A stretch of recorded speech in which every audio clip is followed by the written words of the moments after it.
tire, and you know, the song goes on and he says change the tire. And she said, oh, what can I do? He said, don't do anything. Just kind of don't let the chain of love end with you. Blah blah blah. Yeah. And then she goes to a diner Mhm. either a few weeks later, a little bit later, and then she sees a waitress who's pregnant and hurting and seems like she's been there for a while, and then she leaves $100 bill, like a Mhm. $100 tip, and it says don't let the chain of love end with you. And then in the song that waitress goes home, and it ends with you find out that the waitress is the wife of the guy that helped her originally. Oh, So gotcha. that's why I like this concept, is because I would Yeah. hope that it would go back in a big circle, Mhm.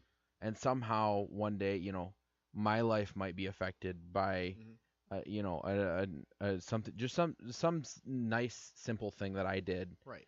just because I wanted to. Well, and it's funny because I actually in my conversation with my brother, I actually used something that we ran into the other night. I believe it was after your last podcast. You had a flat tire in your car, Oh yeah. and I ended up helping you change your tire. Because obviously your thumb was damaged. And I said to my brother, it's like it's kind of funny. It's almost the unsaid rule because then yesterday when I was helping you, you got me lunch. Right. And it's like I don't want you to pay me or anything like that. I'm not demanding like pat on the back, oh thanks and stuff. But that's usually with me, just to thank you is fine enough. But I guess it just goes to show you know do good things and good things will happen to you. I mean Well, not to I'm mention you spent all day yesterday helping me move a whole bunch of crap. Besides that fact. right. No, and that's just I'm the kind of the guy I live for the small things sometimes, and just minor things like whether or not someone if someone pays for my rent in full at my apartment or I just I some gets me a treat from McDonald's or something like that. I like that stuff, but it's just the motivation of wanting to do good onto others. And my brother and I had some great examples about and he's had some times where he was with some friends and he found he was actually at one of the nightclubs down in Ann Arbor. And as they were leaving for the night, they shut down at 2 in the morning. A lot of people having a good time. They're tired. They've been drinking. Well, he said he saw a gentleman drop his wallet, and he picked it up. Right. Checked the inside of it, see the guy's identification, and found that there was probably, if he had to guess, maybe a couple $100 to $300 or so in the wallet. But he actually, ran after the guy, caught up to him, gave him his wallet back, and the guy was, just grateful he didn't take anything out Right. of it. And it could have been so easy for him to, pull it out, pocket it, and throw the wallet into the garbage, Oh go yeah. back to the car. And And that does happen. and his mentality was, okay, great, I could have a good night with my friends with a few hundred extra dollars, go get a bunch of beer, drinks, um, you know, and just party and just blow it all and maybe have fun one night while that guy's screwed over because he can't maybe pay his rent, his car bill, something like Well, that. yeah, and in this day and age, usually when somebody has that much money, like $200-300, Yeah. it's Oh yeah. being used to pay a bill. And again, I mean, me personally, that's why I don't carry crap like that in my wallet. So if I ever lose it, I just cancel all my cards and Right. okay, just get a new ID and I'm okay. But I guess going back, of course, to those folks with pizza and stuff, and I think it's nice because at least me growing up, pizza is usually a treat. Mhm. Of course, I was always lucky. My mother and my girlfriend, I sometimes will make pizza in our own oven and stuff like that. But usually, when I get pizza, it's a treat. Right. I'm either ordering out or I'm going to a restaurant and buying myself a few slices to a whole pizza. Right. But it kind of, I want to say, just that in itself is very uplifting because I think you could agree pizzas a lot of times are really good party food. Oh, they're awesome You party got food. friends going over, and maybe you're gonna have a couple frosty brews with the guys. Oh And then yeah. what do? Yeah, pizzas always seems to just pop into the equation. Whether you order it, or someone brings it along. Well, it's either that or either that or burgers, and Hmm. obviously, in this case, they're like, Yeah, they're not a burger establishment really. exactly. So, but I just like the fact that she didn't even think about herself. She wasn't like, oh, this will promote my store. Hmm. It's I've got a whole bunch of ingredients Hmm. sitting in a store, Yep. you know, And I would. and they're like, what are we gonna do with it? Mhm. Nobody. I'd imagine not a lot of people are coming up and trying to buy pizza from Pizza Hut. Right. I mean, especially with everything that's happened and stuff. Most people are more worried about getting their homes rebuilt or cleaning up and rebuilding at that point. Right, So. and you do have all those people cleaning up. You've got Hmm. all the crews still trying to rescue people, and Hmm. people trying to go back into their houses to get things. Yep. You got people who are the people who are shuttling people to higher ground, Mm-hmm.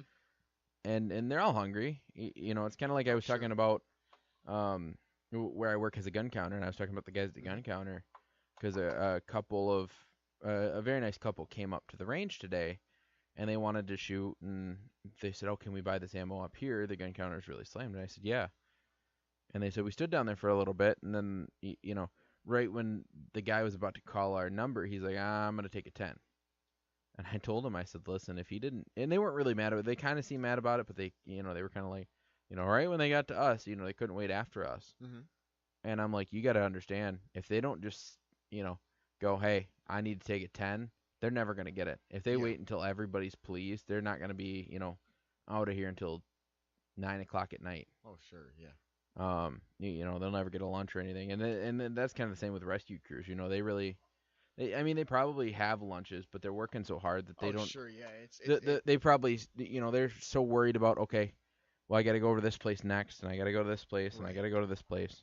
Well, and it's just the fact of whether you're obviously you're looking for individuals, you're rescuing people, you're rescuing animals and stuff like that, like pets and stuff like that. But it's like a lot of times, I've never done it myself personally, but I've heard of people being talking about or writing about in books and stuff like that. Especially like 9/11 stuff like that. Right. A lot of the people, and I imagine the same way with Hurricane Harvey or any other natural disaster. A lot of the rescuers, they just like they'll go for like 24, 48 hours, sometimes several days, 72 hours without resting or stopping, Right. just because they know that they want to be out there looking to not to be the guy, the white knight to come save someone, but just to be that saving grace for that person, because you don't know how long some of these people have left to live, if they're trapped or something like that, or they're they're in danger from the elements, or just where the situation where they're at.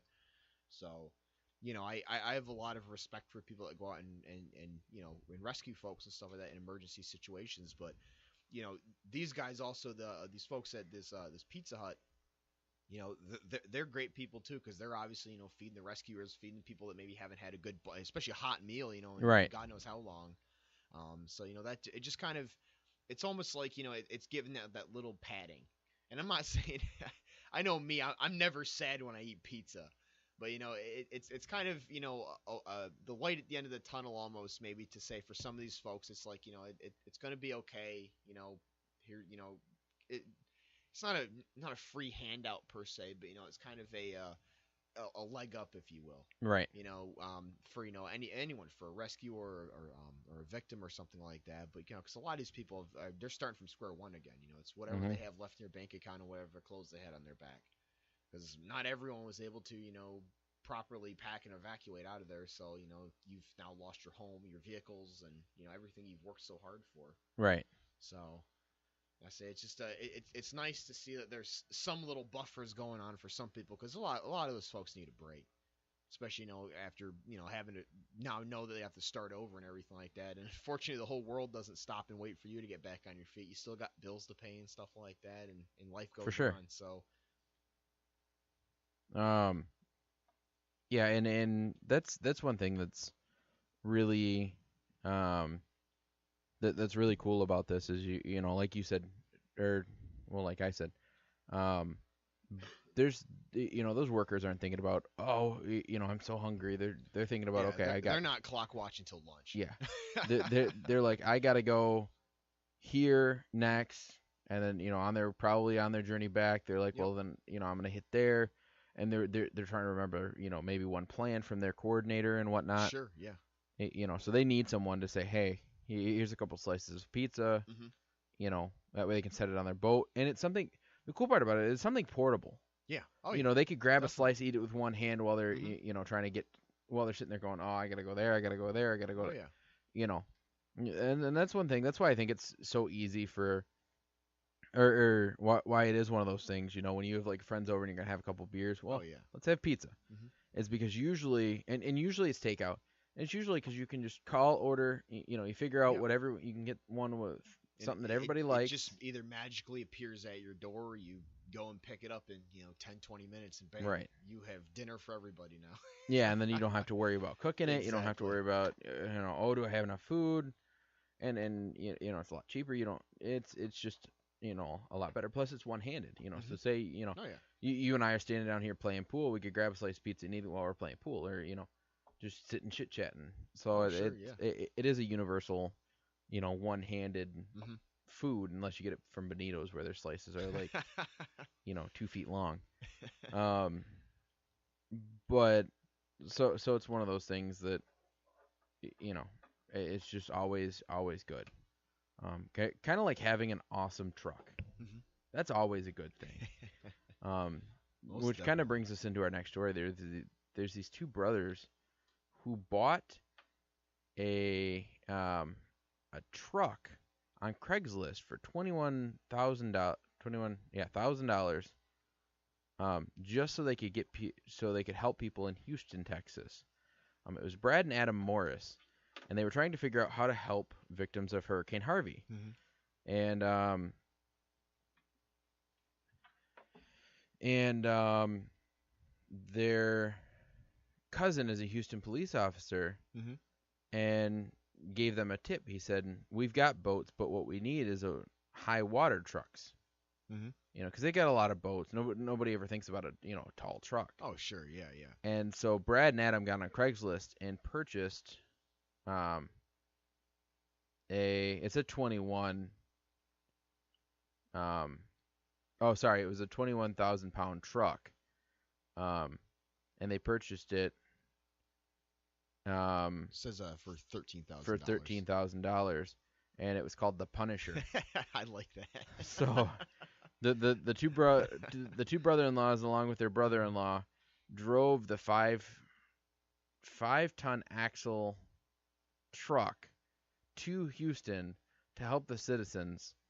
And the brothers rescues dozens of people, often um, wading into to waist high water, um, while the other citizens paddle to rescue in their seaboats and kayaks and canoes. Um, the Brad said that we couldn't sit around and just watch people suffer. He says it's Texas pride, I guess.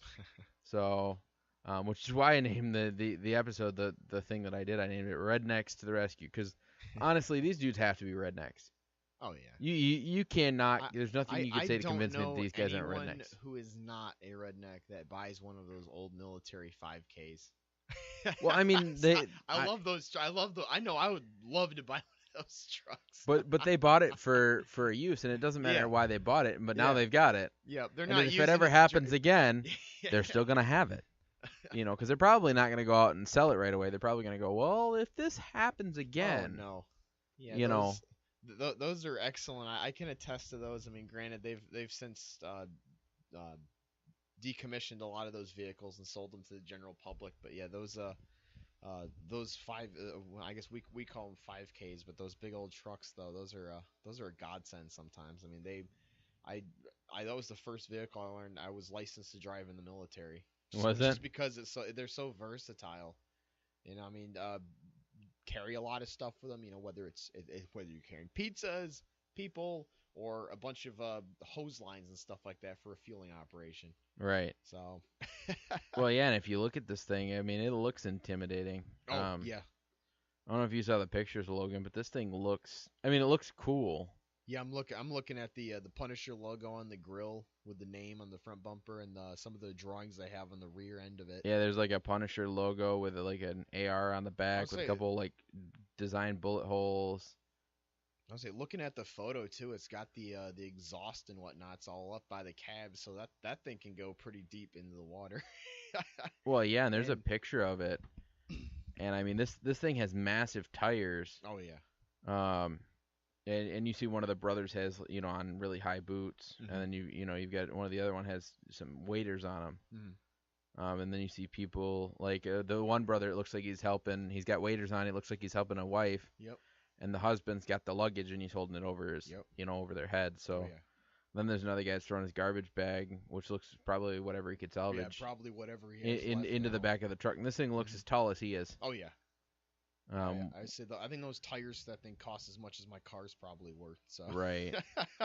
So the upkeep on it's not going to be, Oh, definitely not. But at least knowing that these gentlemen were I say pretty selfless individuals. I mean, Oh yeah. I'm not gonna. I don't mean to